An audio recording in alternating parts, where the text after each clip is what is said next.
Waheguru Ji Ka Khalsa, Waheguru Ji Ki Fateh. Welcome back to another episode of Voice of Youth. Today we are talking about the banning of the Kirpan in New South Wales and a few things associated with that because of a recent incident. And we have a few Sikh youth to come on and talk about the issue, the topic, everything as a whole. So let's introduce them right now. Waheguru Ji Ka Khalsa. So we know this is a huge thing to talk about, and I'm sure we each have a little bit of things that we want to chime in. And so let's get straight into it, Ravjot. I'll pass it straight to you so you can talk about the incident, what's going on, and everything. So obviously, we all know there was an incident that led to the banning of the Kirpan, and what everyone in Sydney or Sangat or whatever youth, etc., what we've all agreed on is that this banning is a knee-jerk reaction. So meaning that it was automatic and like it wasn't thought through clearly. Because as Gladys, the Premier of New South Wales, she said that she didn't even know it was a law. So she obviously just put the ban in straight away for New South Wales schools. But you've got to think about it. If it's in our law, right? Like there's a reason it's legislation.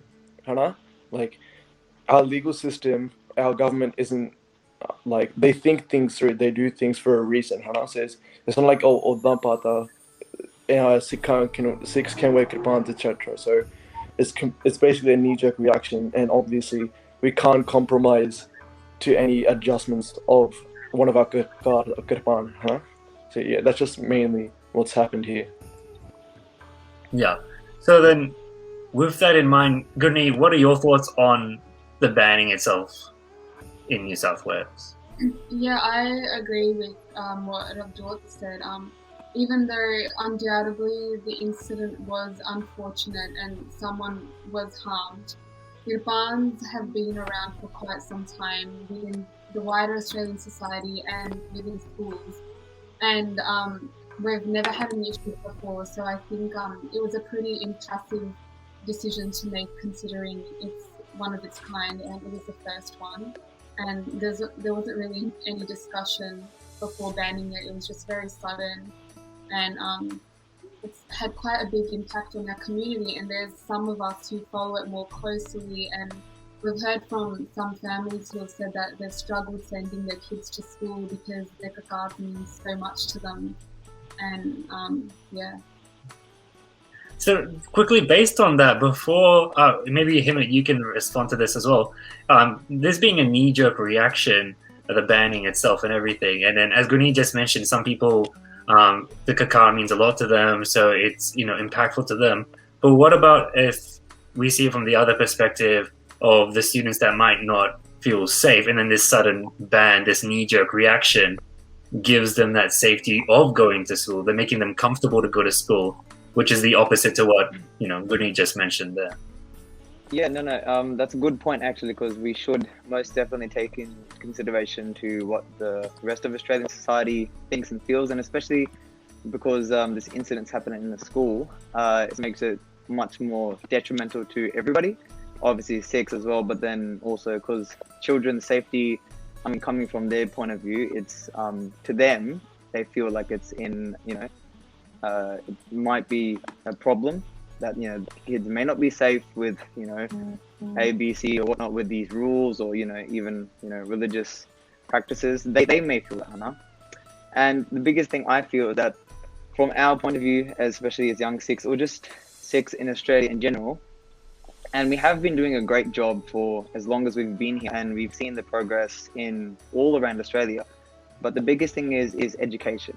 We need to really do our best to communicate to our local communities, our schools, principals, government officials, ministers, and just the wider society, not just our own Sikh networks, but most definitely, other Australian ethnic communities, different cultures, and just the wider population about what a Kirpan is, why do Sikhs wear it, and we need to let them know about, what types of people we are as well, that we aren't antagonists. We're not violent people, most definitely not at all.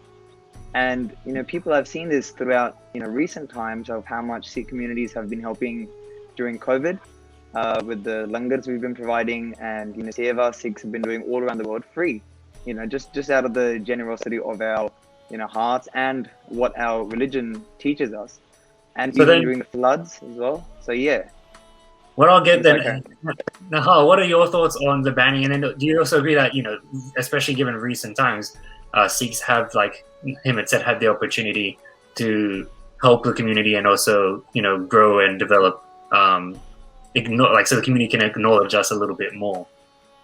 For me, it's more of what I personally believe, that obviously we can all agree that the government, what the decision that they made was a very fast and it wasn't a very well thought decision that was made. Like Ravjot mentioned, that the premier didn't even know that the Kirpan was in the law.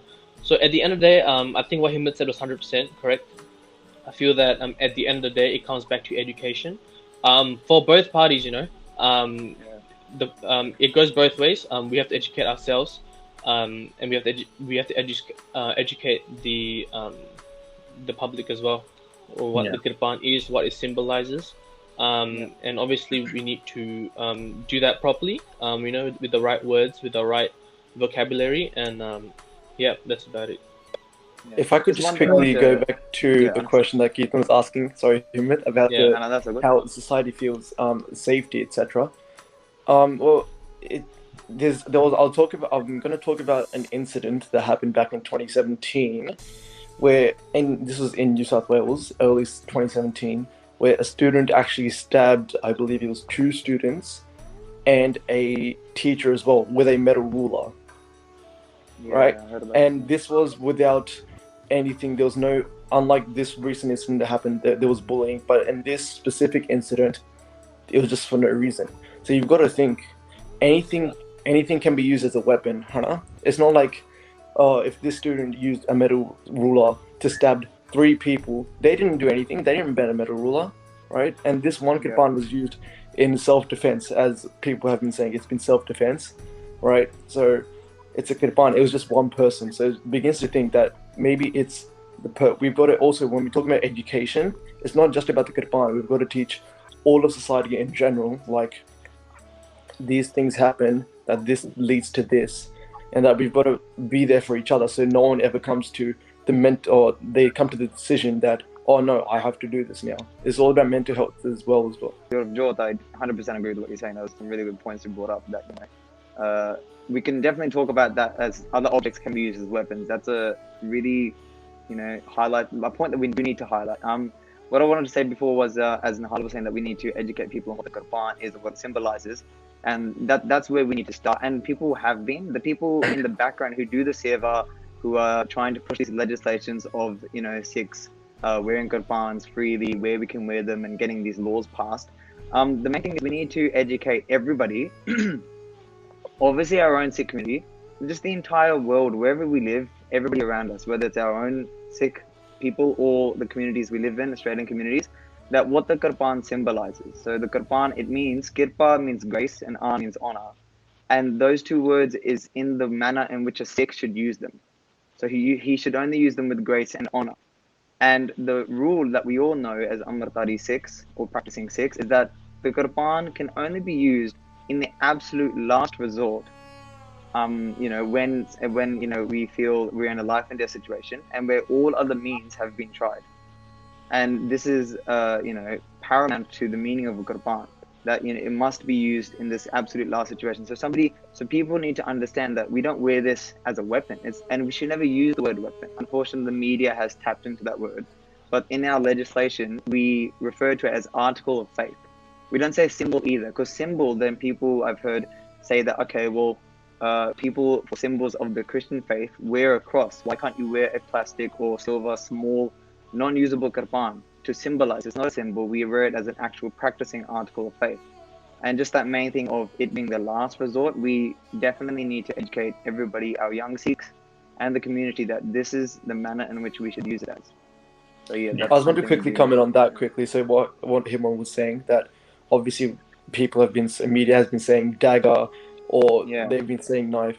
We've got to keep in mind that whenever any one of us or youth or Jurasi Sari Punjabi Sikh community hai, whenever we say knife / or dagger, there's a negative connotation to it if you think about it, which is why. Yeah. And obviously, if we start talking about Kirpan and what Himmat said, if we start telling people that Kirpan means Kirpa on grace and honor, if we start talking about that, they'll be like, oh, it's not. It doesn't sound like a bad thing. And that little definition can have a big impact if it all adds up together, right? So we should start referring to Kirpan as a Kirpan, and if we're talking to people of other faiths and explaining to them, never refer to it as a knife or dagger, just refer to it as a Kirpan. Yeah. 100%. Yeah. 100%. Yeah, and that also reminds, because I brought this up before in a Voice of the episode, the Victoria Police issued card thingy and everything. It refers to it, one of the 5 religious articles of faith. It even mentions kakars in the back, and then it has the section under the Control of Weapons Act 1990, which it all covers, and it says who's exempt. And it's a really good little detailed thing. I don't know, in New South Wales, do they have something similar? I mean, I've never, of course, I only found about this and that you guys had this in Victoria after the incident, but I actually never heard of it. So there might be one in New South Wales, but I've personally never come across one. But yeah. Yeah, but hopefully, yeah. I just wanted to, I'm pretty sure we do have one in Australia as well, one that covers for Queensland. I've seen it. I used to have it on my wallet. I can't find it now. But it is a small size, and it has the photo of the Kirpan, and it, just states the legislation, because, as Sikhs should be, it's just like a little information about. And that's one of the really good things that we need to, you always have it with you. Keep it in my wallet. If you ever need to explain it, it's there. It has all the rules and everything. And one thing, going back to everything that we've been talking about, I also wanted to mention, because last night I was watching over a bunch of interviews, 9 years, 7 years, all those kind of stuff. So then I wrote down on my notes here that the New South Wales Premier said no student should be allowed to take a weapon to a school, full stop. So even she herself referred to it as a weapon. And, one of the biggest influences is how, she acts, how the media acts. Does anyone here want to comment? Does anyone have any of their own examples about, how the media and how the wider Australia community has been presenting this? If I may? Yeah. I think it falls back on being educated. So obviously, the New South Wales Premier has obviously given that statement. But I think a really good thing about us in the Sikh community in Victoria is that after the incident, the Minister of Education, the Department of Education, was asked the same question as well. Are you guys going to do a blanket ban? The thing that she pointed out, which I find really interesting, is that she said that they have enough processes, and she by the tone of what she said, she said it very firmly and very she emphasized that that Victoria has the rules and regulations that the Sikhs has to follow as well while wearing the kirpan. So she mentioned that there were enough processes and there was no need for the blanket bans. And she also mentioned that Sikhs are allowed to carry it. So this all comes down to education. So obviously in Victoria we have organizations that work with other major organizations. So one small organization I can name on top of my head is the Sikh Interfaith Council of Victoria, for example, right? They have done such an amazing job over the past few years. They have done a lot of work with other interfaith networks and organizations such as the Victoria Police. So there's a part in Victoria Police, their syllabus as for to train their new trainee of police officers, that they have to go through a course about all the religions that are meant to how to encounter those people with those faiths. So at the end of the day, I think as much as we can discuss what we can do, what can't we do, I think at the end of the day, this Kirpan is such a big topic, right? It's not an Australian issue. It's not a UK issue. It's an entire Sikh issue. Is a global issue. So at the end of the day, the only way to tackle such a big issue is to educate. So I feel that as much as we can talk about it, I think it has to start with us, and it has to start now. And it's all about education. I'm also going to just chime in there, make a quick note. So certain things we've been saying, especially like when we talk about, like Nihaal has brought up the Victoria and what Victoria councils, organizations, everything we have. we're not trying to say, oh, New South Wales isn't doing anything. No, We're just using them as examples. I just want to make sure people out there don't think all these Victorian everything. Like I said, so obviously if the Premier doesn't know that a Kirpan, what is a Kirpan, that the Kirpan is part of the law, it kind of shows where the state is at, right? About how diverse the state is. I'm not trying to say that New South Wales is bad or Victoria is more superior in terms of diversity. But I feel that if the Premier, basically the leader of the state, if she doesn't know, he or she does not know, then it says a lot about how educated that particular state is. Because if the law enforcement in Victoria, the police, they go through a program, a syllabus called Community Encounter Program, where volunteers from Sikh Interfaith Council Victoria volunteers, so they come out of their own free time, right? They go and they provide training to these future police officers. So at the end of the day, it's about training. So from us to them, but in this scenario, there's two sides to a coin. So both parties have to be educated in this situation. So while I was talking about that, Ravjot, you mentioned off screen that there has been a change in how the media has presented or talked about the Kirpan. Do you want to just go over that again? Yeah. So obviously, when the incident first occurred, if you look through some media articles, you see, as I was talking about the negative connotations before, they were referred to it as a dagger, as a knife, and this, that, and saying that, like, and obviously they quoted the Premier when she said that, I didn't even know this was a thing, and we can't allow weapons to go to our schools. But then there's something that it was very interesting. So obviously all Sikh Punjabi community, not just around New South Wales or Australia, like all around the world, we started voicing about it, like this is wrong, right? This isn't how it is. And there's something very interesting that I realized. Like, I'll just quote two articles right now. So one is a quote word for word: a religious symbol, not a knife. At the heart of the New South Wales Kirpan ban is a battle to define secularism. And then another one is, there's a safe way to let schoolboys to carry religious daggers. So you can already see the sort of change of tone that media has already, just from, this was like, I think, a week after when the incident first occurred. So you can see how quickly they've shifted, because we all know that media is basically going to represent what society thinks and what society values. And so if we put our voice there more, and like I said, like we keep talking about it to others, then obviously our view will coincide with all of societies, and it will begin to reflect in the media's articles as well. Can I add something to that, please?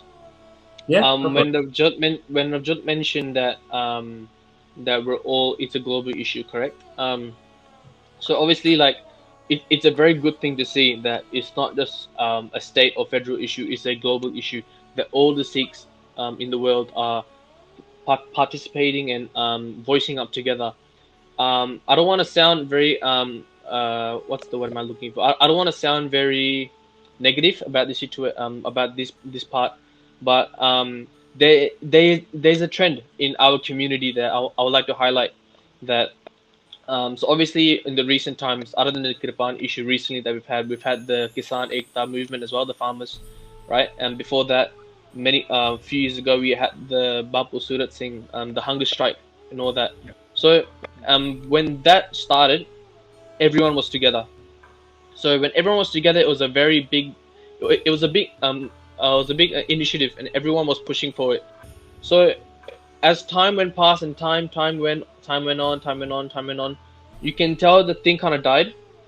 So I feel that sometimes people put on their Instagram stories or their Facebook post on Facebook. It's kind of just like living up to the hype, like he's doing it right now, I'll just do it as well, right? So it's more of a hype. To me, I feel like this, especially this situation where farmers and the Kisan, the Pukarta that Bapu Surat Singh was doing, that's in the past with all due respect, right? So this is the current big situation that we're dealing with.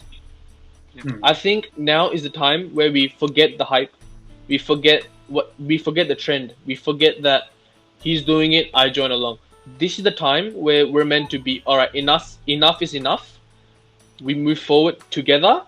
Despite a Jathebandi despite of those minor issues we have between ourselves, this guy's the president of this Gurdwara, this and that, we have to put that all to one side and move together forward.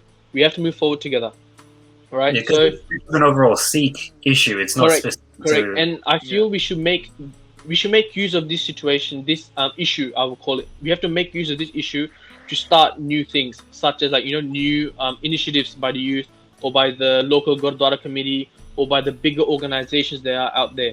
This is the time where we need to use our resources together to be unified, basically. If I So may that's just right, quickly definitely. comment on that, sorry. Yeah. I know I keep commenting on everything, but sorry, stuff comes in. Yeah. So talking about what Nihaal said, obviously, 100%, it's 100% right. Like if we talk about when the protests in Delhi started happening, or all over India for the Kisans, we all know, as सारे ने अपनी Instagram story, the Facebook, we all put stuff on our stories, but how many of us actually put it anymore? And the reason I feel that is because, firstly, even though like it should affect us, with the Kora such, or the sad reality is we're not there, so it doesn't actually affect us as much. But if we look at it, the people in India, they're still protesting, huh? And obviously, if we I think it's already started to like die out, if you want to say. Yeah. But people 100%. around the world aren't really putting on their stories, as you want to say, or voicing on the Kirpan It's like issue. not a trend anymore. The hype has died down, Yeah, that's what I was saying. I see Tillani Rana, right? Like this is in Australia. This affects us directly and personally. Just as in India, they haven't stopped protesting. In Australia, this like who else is going to do this, huh? It's on 100%. us to talk about this and to make sure that something like this doesn't ever happen again. Yeah, going off that point, there was the original point, sorry. There was another headline that I remembered reading, and it was something about us. There's a religious loophole that allows us to wear the kirpan. And I remember thinking that we're not criminals who look for loopholes in legislation. This legislation was made so we have religious freedom to wear it. And then I kind of realized that we hear this amazing things that we do as a community. We're there for the bushfires, we're feeding the hungry and everything, and the communities that need us. But it's not always the good things in our favour that we're going to hear in the news. And I think, going back to Nihaal's point, we need to realise that we need to be more prepared in order to respond to issues that come up like this. And there's going to be another whole generation of Sikh students going to school in the future, and we need to make sure that the atmosphere and the environment that's there for them is readily available for them to answer questions like these, and make sure that there's resources and there's a response team there that can actually help them out. Yeah, so before we continue on, because we're starting to get into what we want to see in the future and stuff, I'd just like to quickly mention, because I noticed I heard of the loophole thing as well, because like on 7 News, on their YouTube video, they say loophole allowing knife carrying, and you're right, it's they make that out as if we're criminals looking for a way around the system, but that's not the reality of it. And I just like to mention some other thing, because I saw this shared on Facebook. Chris Smith, who's a broadcaster, chimed in, and I'm just going to say a few quotes from the post that I saw itself. I personally haven't seen the actual video or audio, so if anyone here has, feel free to chime in as well. But he referred to saying, you don't put knives in the hands of immature human beings. I don't think it's hard. It's not 1621, it's 2021. It's Australia, it is modern day. And he also said, what sort of backward religious belief is this in the modern day? It's dangerous. So has anyone else seen or heard any of these? I haven't. A lot of things I've never heard of this interview, or like what he said. I've only heard of this now. The first things in my mind is that he clearly hasn't like researched enough about Sikhi, like to be able to comment on it, saying that it's a backward religion. That's just completely insane. Like, how can you say that, Hannah? If someone has clearly done proper research on Sikhi and the message of the Kirpan or its value to us as a Sikh personally, then there's no way he would have said that. Exactly. I just want to add on to, oh, sorry. No, go on. I just want to add on to that about what you guys were talking about, the loophole. I think that's quite absurd, actually, because And I'll send you, Kirtan, the screenshot. I saw this on social media about the legislation that allows Sikhs to wear. So, you know, I think I've it's got it Act here. of 1988, yeah, Section Is it? 11, and it says, it says that without limitation, it is a reasonable excuse for the purpose of this section for a person to have custody of a knife, if the custody is reasonably necessary in all the circumstances for any of the following genuine religious purposes. So that allows, and I believe that's some New South Wales legislation from the top of my head, and Yeah. that allows Sikhs to wear the Kirpan in general. And at the best of my knowledge, I do believe you guys are we're allowed to wear it as teachers and students are allowed to wear it in schools. I'm not sure on the fact of that, Or but before the ban, I'm pretty sure we were. Yeah. no. I'm sure to Aside some from the degree. ban, aside Yeah. from the Yeah. ban, I do believe you guys, both your states, New South Wales and Victoria, have passed that. So for her Yeah. to say it's a loophole, that's entirely incorrect, because we Yeah. know we've had it passed both in schools and as a normal person wearing it in the day to day. So it's clearly, like you guys said, she hasn't educated herself, which is ironic, on the Kirpan and their own legislation as well. So it's a real shame. Yeah, that and the fact that it actually isn't even a loophole. It was made for us. It was made for our religious freedom. Exactly. Yeah. The other thing I think we have to keep in mind is that these are people who have limited exposure, and they're the media.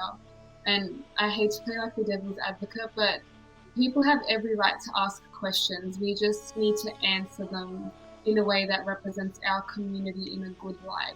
Because Yeah. you know, for the Western communities and the wider Australian population, half of them probably don't even realise. Well, to them it is a weapon, and it's up to us to educate them and empower our own community. But in saying that, we shouldn't be taking those comments are as offensive as they are. What we need to do is make sure that we respond in a way that actually educates the community, and we don't react in that way. Yeah. No, 100%. Yeah. One thing I wanted to add on to that Agreed. was one thing I wanted to add was you made some good points there. Is that it like all of us have been saying, it does come to education, and I strongly believe we need to educate wider communities on what the Kirpan is. It's not a dagger, etc. All of these points we make, but going specifically to the incident, we most definitely need to educate our own Sikh kids on how we are supposed to conduct ourselves wearing a Kirpan. Now we all know. We all know that it's our birthright given by Sri Guru Gobind Singh Ji from Sri Guru Nanak Dev Ji as well. And yeah, obviously Guru Gobind Singh Ji created the Pantakar and the Amrita, our Amar Sanchar and the code of conduct in that sense. But we know we've been, if you look at Gurbani as well, since Guru Nanak Dev Ji Sama, our Pantakar has been gifted to us through all our ages. And the main thing is we need to all learn how we need to conduct ourselves as being a Kirpan. When can we use it? When can't we? And I know this is it's a really grey area, because the situation, it is what it is. It's happened, and like you were mentioning, there was some bullying involved, and the incident played out the way it did. And I think we, obviously us as youth and our Siane Bande, we all need to educate the young kids, youth, ourselves, everybody on when do we use a Kirpan and when don't we use a Kirpan. No? And it can be a really great area, but if the rule is that you can't use it until the very last resort, then we need to look at all our opportunities that we have to de-escalate a situation. That's using our voice, if you're getting into a physical confrontation where you need to defend yourself, you can use your hands, you can try and use some other object to protect yourself. Try and do your best to do everything before we release our Kirpan. And this is the way we've been taught as well. I mean, I was looking to do some research before that Guru Gobind Singh Ji quotes in Zafarnama that a Sikh, I'll read it out to you. I haven't got it up by heart, but it says, "Jo kar az hame hilte dar gujast, halal ast burdan ba shamshir dast." This translates to, when all the other methods fail, it is then just to pick up the sword in your hand. So this Guru Gobind Singh Ji told us, this is in Dasam Granth Bani, it's in Zafarnama, and he wrote this to Aurangzeb. Now we know our history. We know what the Mughals did to us. They murdered our Char Sahibzade horrendously, tortured them to death. Obviously, all shaheed hoye sige. And obviously, all that ਸਾਡੇ ਲਈ ਪ੍ਰਵਾਨ ਹੈ ਕਿ ਆਪਾਂ ਸ਼ਹੀਦੀਆਂ ਪਾਉਣੀਆਂ.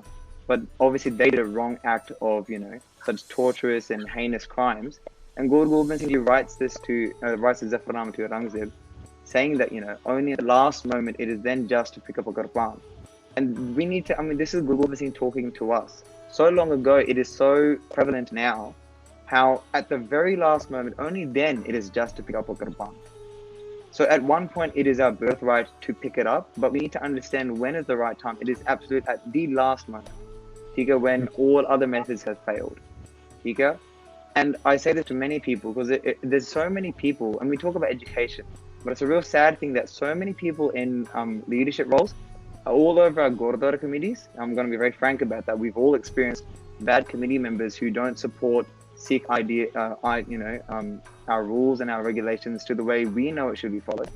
And I've had people in committees say to myself in front of me that, "Tusi kirpan kyun paunde ho? Tusi lakkadan di kirpan pao. Tusi ਛੋਟੀ kirpan pao. Tusi apne ਕੱਪੜੇ ਦੇ ਥੱਲੇ ਪਾਓ ਕੋਈ ਵੱਡੇ ਸ਼ਸਤਰ ਪਾਉਣ ਦੇ ਕੋਈ ਫਾਇਦਾ ਨਹੀਂ ਆ. Why do you bring ਵੱਡੇ ਸ਼ਸਤਰ to Gurdwara? If we can't even wear a bana to the Gurdwara, where else would we wear a bana? So that's just one point. But what I'm saying is people in these leadership roles, their idea, the way they think, their beliefs, it's very, opposite to what our Sikhi values are. And this is why we need to educate the people in those positions. We need to become into those positions and take these leadership roles as well. And we need to educate everybody of, when do we use a Kirpan? Why do we use a Kirpan? When is it right to use a Kirpan? People need to understand. And we have the perfect example from Gurbani as well. And I want to say one thing as well. I know plenty of people would say to me that, oh, Asi Dasam Granth Bani nahi mante. I'm not going to get into that. But I know people will say that to me. If we look at Sri Guru Granth Sahib Ji's Bani, Guru Granth Sahib Ji also talks about, actually wearing all 5 kakars. I've seen, Vichar videos on social media where he mentions it, and one pankti is Sach ki kati, Sach sab sarkar tisiki apar apar. Sach ki kati da matlab hai shastra or kirpan. And Guru Sahib saying is truth is the knife and truth is us wearing it. Sach ki kati. So if you look in Guru Granth Sahib Ji's Bani as well, har paase pravan hai ki aisi kirpan paunde. But we need to teach people how do we use it as well. Yeah, that's very true, Himmat. Very, a lot of good points raised, and I like to get people's thoughts on it, but not just yet, because I'd like to just bring it back, more so focus to the ban right now, and then we'll go a bit into the specific educating people, educating Sikhs. If anyone also has any experiences with committee members or anything like that as well. But nonetheless, before we do get onto what we want to see in the future, and what, how we can educate people, are there any last minute or any other statements someone would like to chime in regarding the ban that's happened? Well, so obviously Nihaal's talked about Victoria and the Sikh Interfaith Council, and we've all talked about individually what we can do, but I thought I should just maybe comment on what the organisations in New South Wales or Sydney are doing specifically. So obviously from day one since the incident has happened, the Turbans for Australia by Amar Singh and obviously Australian Sikh Association, they've been working close together obviously it's not just like they're sending letters out or having media statements. They're one-on-one talking to obviously the Department of Education and like ministers, etc., representatives of the government. So it's not like there's nothing being done. There's progress being happened. It's on individually. Obviously we have to raise awareness, but I am honestly they've done an amazing job to address the situation and come and actually put in the effort to come to a resolution with the government. And I feel it's not just one way, it's both ways. I feel the Department of Education and government, they've really been working closely with Turbans for Australia, Australian Sikh Association. There's a few other organisations that aren't coming to mind, but everyone's been working very well. And I feel there's a sense of Chardi Kalab between the Sangat here.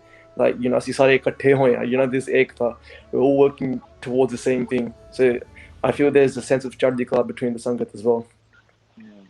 That's a really good positive note to bring the whole idea of the ban that we've talked about to a close there.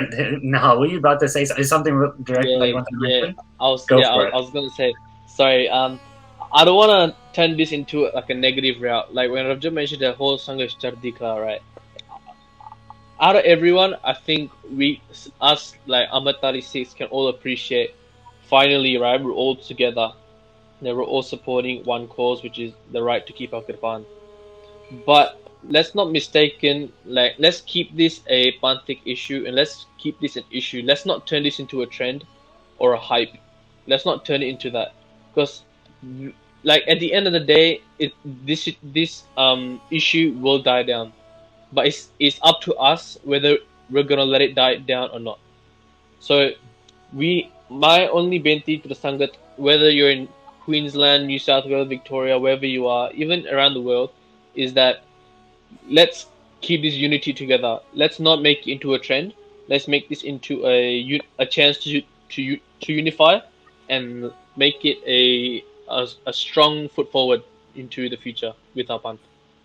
Oh, that's still a really good positive way to end it off. Let's not make it into something which becomes popular for a short while and then dies off social media wise and all that sharing kind of aspects of it. Waiguji ka khalsa, waiguji ki fateh, everyone. So I've ended this first part of the episode there just because we ended up talking for quite a while, 1.5 hours actually. So I've broken up the episodes into multiple episodes, so that way you can watch a little bit now, go do your own research, maybe go take a little bit break, don't get overloaded with information. So hopefully you have enjoyed this episode. Please like, share, and do everything you can to get the voice of youth out there, and hopefully we will see you in the next episode. Waheguru Ji Ka Khalsa, Waheguru Ji Ki Fateh.